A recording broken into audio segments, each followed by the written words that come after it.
রাত পোহালেই ফলাফল ঘোষণার দিন। 7 দফা নির্বাচন শেষে আগামীকাল গণনা প্রকাশের দিন। আর তার আগেই গণনা আবহে পুলিশের কড়া নিরাপত্তায় মনে রাখা হয়েছে দমদম লোকসভা কেন্দ্রের ভোট গণনা কেন্দ্রের স্ট্রংরুমের বাইরে 200 মিটারের মধ্যে রয়েছে জারি 144 ধারা। যে কোনো রকম আপত্তিকর পরিস্থিতি এড়াতে একেবারে আঁটোসাঁটো নিরাপত্তায় মরে ফেলা হয়েছে গোটা স্ট্রংরুম চত্বর।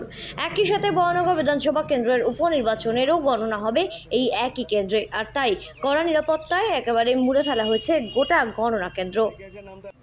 গত লোকসভা নির্বাচন 2024-এ নির্বাচন হয়েছে 42টি আসনে। আর সেই 42টি আসনে লোকসভা কেন্দ্রের গণনা হবে রাজ্যের 55টি গণনা কেন্দ্র জুড়ে। নিরপেক্ষ এবং শান্তিপূর্ণভাবে যাতে গণনার কাজ সম্পন্ন হয় সেজন্য একেবারে কড়া আঁটোসাঁটো নিরাপত্তার ব্যবস্থা করা হয়েছে নির্বাচন কমিশনের পক্ষ থেকে। এর পাশাপাশি গণনা কেন্দ্রগুলোর নিরাপত্তায় একাধিক পদক্ষেপ জারি রাখা হয়েছে।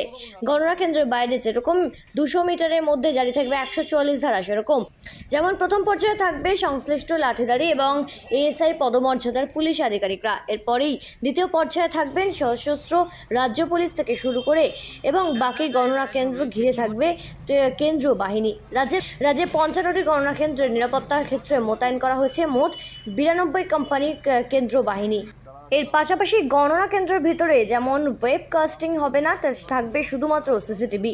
পোস্টাল ব্যালট গণনার ক্ষেত্রে শুধুমাত্র একবারই নির্দিষ্ট ওটিপি দেখার জন্য মোবাইল ব্যবহার করবেন সংশ্লিষ্ট রিটার্নিং অফিসার অর্থাৎ অ্যাসিস্ট্যান্ট রিটার্নিং অফিসার। এছাড়া গণনা কেন্দ্রের মধ্যে আর কেউ মোবাইল ব্যবহার করতে পারবেন না।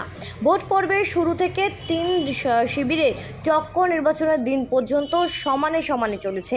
জনতার রায়ে জেতার দৌড়ে কে আগে থাকবে এই নিয়ে এখন ফল ঘোষণার আগে দোলাচল তুঙ্গে। তবে চূড়ান্ত ফলাফল ঘোষণার পরে রাজনৈতিক অশান্তির বাতাবরণ তৈরি হওয়ার আশঙ্কা রয়েছে দমদম লোকসভা কেন্দ্রের অনেক জায়গাতেই।